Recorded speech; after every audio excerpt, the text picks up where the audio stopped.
আসন্ন জাতীয় সংসদ নির্বাচনে মোট ভোট কেন্দ্রের মধ্যে ৬০%কে ঝুঁকিপূর্ণ বলছে সরকার।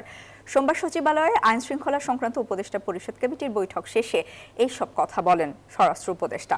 তিনি জানান, নির্বাচনে সারা দেশে মোতায়েন থাকবে প্রায় ৯ লাখ আইন শৃঙ্খলা বাহিনী, আর তাদের সাথে থাকবে ২৫,০০০ বডি ক্যামেরা। দুয়ারে করা নাড়ছে ত্রয়োদশ জাতীয় সংসদ নির্বাচন। গেল ৩ নির্বাচনে জনগণের ভোট দিতে না পারার আক্ষেপ এবার ঘোচাতে চায় অন্তর্বর্তী সরকার। নির্বাচনের সুষ্ঠু পরিবেশ বজায় রাখতে আইন শৃঙ্খলা বাহিনীকে সর্বোচ্চ সতর্ক থাকার নির্দেশ। সব বাহিনীর ঊর্ধ্বতন কর্মকর্তাদের উপস্থিতিতে সচিবালয়ে আইন শৃঙ্খলা সংক্রান্ত উপদেষ্টা পরিষদের বৈঠকে নির্বাচনের সার্বিক পরিস্থিতি নিয়ে আলোচনা হয়েছে। বৈঠক শেষে স্বরাষ্ট্র উপদেষ্টা বলেন, সব মশার বিরুদ্ধে সুরক্ষা দিতে এলো বসুন্ধরা এক্সট্রিম অ্যারোসল, মশার বিরুদ্ধে এক্সট্রিম সুরক্ষা। নির্বাচনের আগে পরে মোট ৮ দিন ভোট কেন্দ্রে আইন শৃঙ্খলা বাহিনীর সদস্য মোতায়েন থাকবে।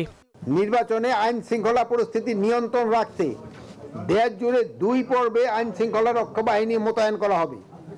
এই ক্ষেত্রে ভোটকেন্দ্রের নিরাপত্তা থেকে শুরু করে মোবাইল ও স্ট্রাইকিং ফোর্স পরিচালনা সবকিছু সমন্বয় থাকবে রিটার্নিং কর্মকর্তার অধীনে।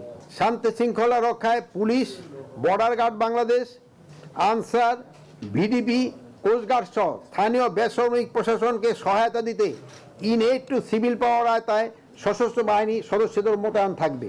এবার নির্বাচনে মোট ভোট কেন্দ্র ৪২,৭৬১টি। এর মধ্যে ২৪,০০০-এর উপরে ভোট কেন্দ্র ঝুঁকিপূর্ণ, ৮,০০০-কে বেশি ঝুঁকিপূর্ণ বলা হচ্ছে। পুলিশ সদস্য কর্তৃক অধিক গুরুত্বপূর্ণ এবং গুরুত্বপূর্ণ ভোট কেন্দ্রে ২৫,০০০ বডি ওয়ার্ন ক্যামেরা ব্যবহার করবে। প্রতিটি ভোট কেন্দ্রে সিসিটিভি স্থাপন করা হবে। এইবারই প্রথমবারের মতো নির্বাচন উপলক্ষে আইন শৃঙ্খলা বাহিনীর প্রশিক্ষণ আয়োজন করা হয়েছে। এবার নির্বাচনে আরেকটি উল্লেখযোগ্য দিক হচ্ছে ড্রোনের ব্যবহার।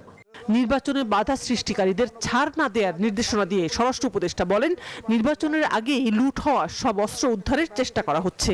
আইন শৃঙ্খলা পরিস্থিতি অবনতি ঘটানো বা নির্বাচনে বাধাগ্রস্ত করার অপতৎপরতা প্রতিরোধে ব্যবস্থা গ্রহণ করতে পারবে। শানাজি ইয়াসমিন, নিউজ 24, ঢাকা।